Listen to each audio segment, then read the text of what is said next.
এবার 3 দেশ থেকে একযোগে ইসরায়েলে রকেট আর মিসাইল হামলা। গোটা মধ্যপ্রাচ্যে যুদ্ধ ছড়িয়ে পড়ার শঙ্কা বিশ্লেষকদের।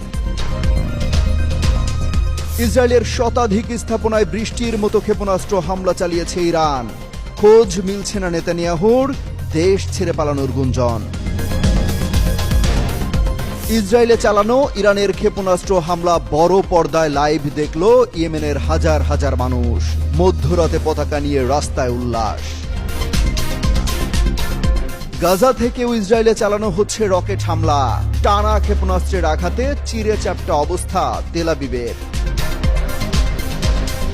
মুহুর্মুহু রকেট আর মিসাইল হামলা থেকে প্রাণে বাঁচতে বাংকারে পালালেন মার্কিন রাষ্ট্রদূত। সারা বিশ্বে ইসরায়েলের দূতাবাস বন্ধ ঘোষণা। ইরানের পবিত্র জামকারান মসজিদের চূড়ায় বেঁধে দেয়া হলো ঐতিহাসিক লাল পতাকা। শীর্ষ জেনারেলদের হারিয়ে চরম প্রতিশোধের প্রতিজ্ঞা তেহরানের। ইরান ইসরায়েল যুদ্ধ ছড়িয়ে পড়ছে গোটা মধ্যপ্রাচ্যে। 3 দেশ থেকে ইসরায়েলে হামলা চালানো হচ্ছে। একই সাথে 3 দিক থেকে ইসরায়েলের দিকে ধেয়ে আসছে মিসাইল, ড্রোন আর গোলাবারুদের ঝড়। এই মুহূর্তে যুদ্ধ যেন ইসরায়েলকে ঘিরে এক সর্বাত্মক আগুনে পরিণত হচ্ছে। এতেই ভয় আর আতঙ্কে দিশেহারা অবস্থা তেল আবিবের। নেতানিয়াহু বাহিনীর বিরুদ্ধে ইরান ছাড়াও হামলা চালানো হয়েছে ইয়েমেন ও ফিলিস্তিনের গাজা থেকে। ইরানের বৃষ্টির মতো মিসাইল হামলার আতঙ্ক কাটতে না কাটতেই ইয়েমেনের বিদ্রোহীরা যুক্ত হয়েছে ইসরায়েলের বিরুদ্ধে সরাসরি হামলায়। সেই সঙ্গে গাজা উপত্যকাও চুপ করে বসে নেই। সেখান থেকেও একাধিক রকেট নিক্ষেপ করা হয়েছে ইসরায়েলের দক্ষিণাঞ্চলে। ইসরায়েলের প্রতিরক্ষা বাহিনী জানায়, ইয়েমেন থেকে ছোড়া একটি ব্যালিস্টিক মিসাইল তাদের আকাশ সীমায় ঢুকতেই জেরুজালেম ও পশ্চিম তীর জুড়ে বেজে ওঠে বিপদ সংকেত। মুহূর্তেই আতঙ্ক ছড়িয়ে পড়ে দেশ জুড়ে। তবে মিসাইলটি তাদের আকাশ সীমায় ঢুকতেই সেটি ভূপাতিত করার চেষ্টা করা হয়েছে। অন্যদিকে গাজা উপত্যকা থেকেও একযোগে বেশ কয়েকটি রকেট ছোড়া হয় ইসরায়েলের আশকেলন, সেদ্রত ও বেহেরশেবা অঞ্চলে। কয়েকটি রকেট ইসরায়েলের আয়রন ডোম প্রতিরক্ষা ব্যবস্থা ঠেকিয়ে দেয়। তবে 2টি রকেট আবাসিক এলাকায় আঘাত হানায় 5 জন ইসরায়েলি আহত হয়েছে বলে জানা গেছে। তবে উত্তেজনার কেন্দ্রে এখনো রয়েছে ইরান। শুক্রবার ভোর রাতে দেশটিতে অপারেশন রাইজিং লায়ন নামে আকস্মিক সামরিক অভিযান চালায় ইসরায়েল। এই হামলার লক্ষ্যবস্তু ছিল তেহরানের সামরিক ঘাঁটি, পরমাণু স্থাপনা ও ক্ষেপণাস্ত্র কারখানা। সামরিক বিশ্লেষকরা বলছেন, ইসরায়েলের 3 দিক থেকে একযোগে হামলা মধ্যপ্রাচ্যের সংঘাতকে এক ভয়ঙ্কর রূপ দিতে চলেছে। বিশেষত ইয়েমেন ও গাজার সক্রিয় অংশগ্রহণে যুদ্ধের জাল ছড়িয়ে পড়তে পারে আরব বিশ্বের অধিকাংশ অঞ্চলে। ওয়ালিউল হাসানাত, যুগান্তর নিউজ। রাতে ইসরায়েলে ক্ষেপণাস্ত্র বৃষ্টির পর আবারও নতুন করে হামলা চালিয়েছে ইরান। শনিবার সকালে তেল আবিব ও জেরুজালেমে নতুন করে বিস্ফোরণের শব্দ শোনা গেছে। ইরান আগেই হুঁশিয়ারি দিয়েছিল, ইতিহাসের সর্বোচ্চ শাস্তির মুখোমুখি হতে যাচ্ছে ইসরায়েল। পরিস্থিতি এমন যেন দম ফেলানোর সময়ও দেয়া হচ্ছে না তেল আবিবকে। ইসরায়েলের প্রতিরক্ষা দপ্তর এবং ক্ষেপণাস্ত্র প্রতিরক্ষা ব্যবস্থায় হামলা চালানো হয়েছে। ইসরায়েলের ডিফেন্স ফোর্স বাসিন্দাদের নিরাপদ স্থানে আশ্রয় নিতে আহ্বান জানিয়েছে এবং পরবর্তী নির্দেশনা না দেয়া পর্যন্ত সেখানেই থাকার কথা জানিয়েছে। ইসরায়েলের উত্তরে সাইরেন বাজছে। দেশটির প্রতিরক্ষা বাহিনী জানিয়েছে যে রকেটগুলো ইরান থেকে আসছে। এদিকে পরমাণু ইস্যুতে আমেরিকার সঙ্গে আলোচনাকে অর্থহীন বলে আখ্যা দিয়েছে ইরান। ইরানে হামলার জন্য তারা ওয়াশিংটনের সমর্থনকে দায়ী করছে। শুক্রবার ইরানের সামরিক স্থাপনায় হামলা চালায় ইসরায়েল। এতে তেহরানের শীর্ষ জেনারেল সহ বেশ কয়েকজন মানুষ নিহত হয়। এরপরই ইরান প্রতিশোধ নিতে উঠে পড়ে লাগে। শঙ্কা করা হচ্ছে, সর্বাত্মক যুদ্ধে জড়িয়ে পড়েছে মধ্যপ্রাচ্যের পরাশক্তির 2 দেশ। শুক্রবার রাতে ইরান অপারেশন ট্রু প্রমিস 3 নামে এক ভয়াবহ ক্ষেপণাস্ত্র হামলা চালিয়েছে ইসরায়েলের উপর। এই হামলায় ইসরায়েলের প্রধানমন্ত্রী বেনিয়ামিন নেতানিয়াহু ভয়ে নিজের দপ্তর ছেড়ে পালিয়েছেন বলে জানিয়েছে আনাদুল এজেন্সি। শনিবার সকালেও ইসরায়েলে হামলা অব্যাহত রেখেছে ইরান। প্রতিবেদনে বলা হচ্ছে, হামলা থেকে প্রাণ বাঁচাতে রাতে কোনো মতে তিনি দেশ ছেড়েছেন। অনেকে আন্দাজ করছেন তিনি পালিয়ে গ্রিসে চলে গেছেন।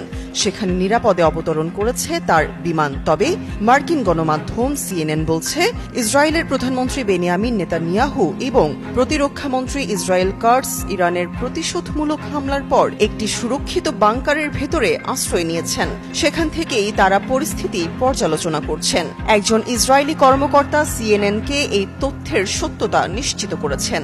হোয়াইট হাউসের একজন কর্মকর্তা জানিয়েছেন, শুক্রবার দিনের শুরুতে মার্কিন প্রেসিডেন্ট ডোনাল্ড ট্রাম্প নেতানিয়াহুর সাথে কথা বলেছেন। কৌশলগত কারণে তার অবস্থান গোপন রাখা হয়েছে। ইরানের প্রতিবেদনে বলা হয়েছে, তেহরানের বিরুদ্ধে হামলার পর ইসরায়েলের প্রধানমন্ত্রী বেনিয়ামিন নেতানিয়াহুকে অজ্ঞাত কোনো স্থানে সরিয়ে নেওয়া হয়েছে। প্রথম দেখায় মনে হবে বিশাল বড় জায়ান্ট স্ক্রিনে দেখানো হচ্ছে ব্রাজিল আর্জেন্টিনা বিশ্বকাপের কোনো ম্যাচ।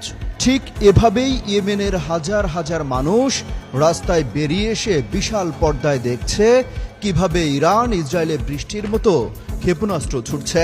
প্রতিটি হামলার সাথে সাথে যেন উল্লাসে ফেটে পড়ছেন ইয়েমেনের মুসল্লিরা।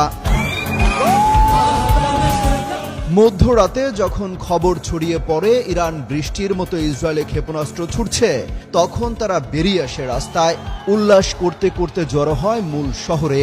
সেখানেই ব্যবস্থা করা হয় বড় পর্দার, যেখানে সবাই মিলে একসাথে উপভোগ করা হয় কিভাবে ইসরায়েলকে শায়েস্তা করছে তেহরান।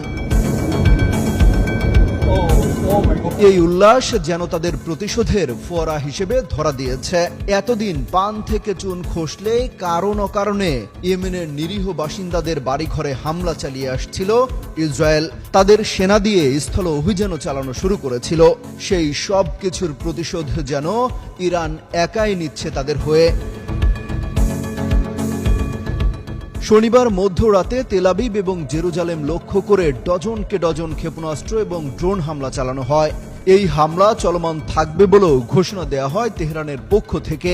পরিস্থিতি এমন ভয়াবহ রূপ নিতে পারে সেই আন্দাজ আগেই করেছিলেন ইসরায়েলের গোয়েন্দারা। তাই তো আগে ভাগেই জরুরি অবস্থা জারি করে বাসিন্দাদের নিরাপদে সরিয়ে নেওয়া হয়।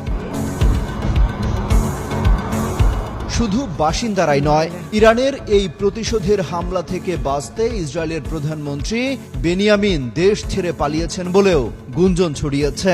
তবে বিভিন্ন গণমাধ্যম বলছে, নিরাপত্তার কারণে নেতানিয়াহু এবং তাদের প্রতিরক্ষা মন্ত্রীকে নিরাপদে সরিয়ে নেওয়া হয়েছে। সেখান থেকেই গোটা পরিস্থিতির উপর নজর রাখছেন তিনি। ইরান ইসরায়েলের মধ্যে চলমান এই হামলা পাল্টা হামলা গোটা মধ্যপ্রাচ্যে ছড়িয়ে পড়তে পারে বলেও শঙ্কা করা হচ্ছে। এমনকি পরমাণু যুদ্ধে পর্যন্ত গড়াতে পারে বলেও শঙ্কা করছেন সমরবিদরা। অমিত হাসান রবিন, যুগান্তর নিউজ। প্রতিশোধের আগুন দাও দাও করে জ্বলছিল ফিলিস্তিনির গাজাবাসীদের বুকে। ইরান যখন ইসরায়েলের টানা ক্ষেপণাস্ত্র হামলা চালাতে শুরু করে, তখন যেন সেই আগুন বরফ শীতল পানি হয়ে পড়ছিল। হামলার খবরে উল্লাস করতে করতে রাস্তায় বেরিয়ে আসেন গাজাবাসী। শুধু উল্লাসই নয়, গাজার স্বাধীনতাকামী গোষ্ঠীরা ইরানের প্রতি সমর্থন জানিয়ে ইসরায়েলে হামলা চালানো শুরু করেছে। কাতার ভিত্তিক গণমাধ্যম আল জাজিরা বলছে, স্থানীয় সময় সকাল 10:30টার দিকে গাজা থেকে রকেট হামলা চালানো হয়। তবে এতে কোনো হতাহতের খবর পাওয়া যায়নি। সামাজিক যোগাযোগ মাধ্যমে ছড়িয়ে পড়া এক ভিডিওতে দেখা যায়, রাতের আধারে যে হামলা হচ্ছে তা দেখে উল্লাস প্রকাশ করছেন একজন। ইরান এবং ইসরায়েলের মধ্যে যে হামলা পাল্টা হামলা শুরু হয়েছে তা দ্রুতই গোটা মধ্যপ্রাচ্যে ছড়িয়ে পড়তে পারে বলেও শঙ্কা করা হচ্ছে। নিরাপত্তা বিশ্লেষকরা মনে করছেন, ইসরায়েল তাদের হামলার পরিধি আরও বাড়াতে পারে। এমনকি তেহরানের আবাসিক এলাকাতেও নির্বিচারে হামলা চালাতে পারে নেতানিয়াহু বাহিনী। মূলত ইরান যেন কোনোভাবেই পরমাণু অস্ত্র তৈরি করতে না পারে, সেটাই চায় ইসরায়েল। আর সেই শঙ্কা থেকেই ইরানের পরমাণু কেন্দ্র এবং সামরিক স্থাপনায় হামলা চালিয়েছে ইসরায়েল। অভিযোগ রয়েছে, এই হামলার পেছনে ইন্ধন রয়েছে যুক্তরাষ্ট্রের। শুক্রবার ভোরে ইসরায়েলের বিমান বাহিনীর হামলায় কেঁপে ওঠে ইরানের রাজধানী তেহরান সহ অন্তত 8টি শহর। রক্তক্ষয়ী এই হামলায় 78 জন নিহত এবং 30 জন আহত হওয়ার খবর পাওয়া গেছে, যা ইরানের পরমাণু প্রকল্প ও সামরিক স্থাপনাগুলোকে লক্ষ্য করে পরিচালিত হয়েছিল। বার্তা সংস্থা AFP জানিয়েছে, হামলায় ইরানের অন্তত 100টি স্থাপনার ব্যাপক ক্ষতি হয়েছে। এর প্রতিশোধ স্বরূপ শুক্রবার মধ্যরাতে ইসরায়েলের বাণিজ্যিক রাজধানী তেল আবিব সহ বিভিন্ন শহরে পাল্টা হামলা চালায় ইরান, যাতে অন্তত অর্ধশত ইসরায়েলি আহত এবং ৩ জন নিহত হন। এই ভয়াবহ সংঘাতের মধ্যে ইসরায়েলের প্রধানমন্ত্রী বেনিয়ামিন নেতানিয়াহু সামাজিক যোগাযোগ মাধ্যম এক্সে একটি ভিডিও বার্তা দিয়েছেন। সেখানে তিনি ইরানের সাধারণ জনগণকে ক্ষমতাসীন কট্টর ইসলামপন্থী শাসক গোষ্ঠীর বিরুদ্ধে বিদ্রোহের আহ্বান জানিয়েছেন। ভিডিও বার্তায় নেতানিয়াহু বলেন, গত কয়েক দশক ধরে যে অশুভ ও নিপীড়ক শাসক গোষ্ঠী আপনাদের ঘাড়ে চেপে বসে আছে, তাদেরকে নামানোর সময় এসেছে। আপনারা আপনাদের পতাকা এবং ঐতিহাসিক উত্তরাধিকারের ছায়াতলে আসুন। নিপীড়নবাদী শাসন থেকে মুক্তির জন্য ঐক্যবদ্ধ হন, আওয়াজ তুলুন। তিনি আরও বলেন, ইরানে আমরা যে সামরিক অভিযান শুরু করেছি তা সেখানকার জনগণের বিরুদ্ধে নয়। আমাদের সামরিক অভিযান ইরানের পরমাণু হুমকি ও ক্ষেপণাস্ত্র হুমকির বিরুদ্ধে।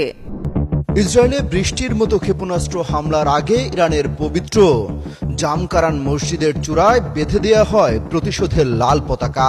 প্রকাশিত এক ভিডিওতে দেখা গেছে কুম শহরের মসজিদটির গম্বুজে লাল পতাকা উড়ানো হয়েছে। তেহরানের দাবি, এই মসজিদের উপরে লাল পতাকা উড়ানোর অর্থ হল প্রতিশোধ ও শোকের শক্তিশালী বার্তা। শিয়া মুসলমানদের কাছে লাল পতাকার বিশেষ তাৎপর্য বহন করে। সাধারণত মহরম মাসে কারবালার যুদ্ধে হযরত হোসেন রাদিয়াল্লাহু তাআলা ও তার সাথীদের আত্মবলিদানের স্মরণে এই পতাকা উত্তোলন করা হয়। মহরমের বাইরে এই পতাকার ব্যবহার অত্যন্ত দুর্লভ বা অনিয়মিত হলেও এবার তা বিশেষ তাৎপর্য প্রকাশ করে। ইসলামের নবী হযরত মুহাম্মদ সাল্লাল্লাহু আলাইহি ওয়াসাল্লামের দহিত্র হুসেন রাদিয়াল্লাহু তাআলা কারবালার যুদ্ধে শহীদ হন। কারবালার সেই আত্মবলিদানই সুন্নি ও শিয়া বিভাজন সৃষ্টি করে এবং হুসেন রাদিয়াল্লাহু তাআলা ন্যায় ও আত্মমর্যাদার প্রতীক হিসেবে প্রতিষ্ঠিত হন। বর্তমান প্রেক্ষাপটে এই পতাকা উত্তোলনকে ইসরায়েলের বিরুদ্ধে শক্ত স্পষ্ট হুঁশিয়ারি হিসেবে দেখা হচ্ছে। এক্সে প্রকাশিত অপর এক ভিডিওতে দেখা যায় কুম শহরের জামকারান মসজিদে জড়ো হওয়া বিক্ষোভকারীরা ইরানের পতাকা হাতে নিয়ে ইসরায়েল বিরোধী স্লোগান দিচ্ছেন। কুম শহর রাজধানী তেহরান থেকে মাত্র 140 কিলোমিটার দক্ষিণে অবস্থিত এবং এটি ইরানের ধর্মীয় রাজনৈতিকভাবে বিশেষ গুরুত্বপূর্ণ শহর হিসেবে বিবেচিত হয়। এর আগে শুক্রবার স্থানীয় সময় ভোরে চালানো একাধিক ইসরায়েলি হামলায় উচ্চ পদস্থ সামরিক ক্যাডার, পরমাণু বিজ্ঞানী, নারী ও শিশু সহ অনেক মানুষ নিহত হয়েছেন বলে জানা গেছে। এই ঘটনার পর দেশ জুড়ে ক্ষোভ ও উত্তেজনা দেখা দেয়। মূলত এরপরই ইসরায়েল জুড়ে বৃষ্টির মতো ড্রোন এবং ক্ষেপণাস্ত্র হামলা চালিয়েছে ইরান।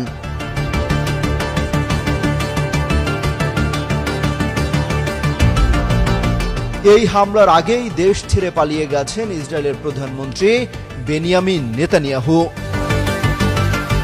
অমিত হাসান রবিন, যুগান্তর নিউজ।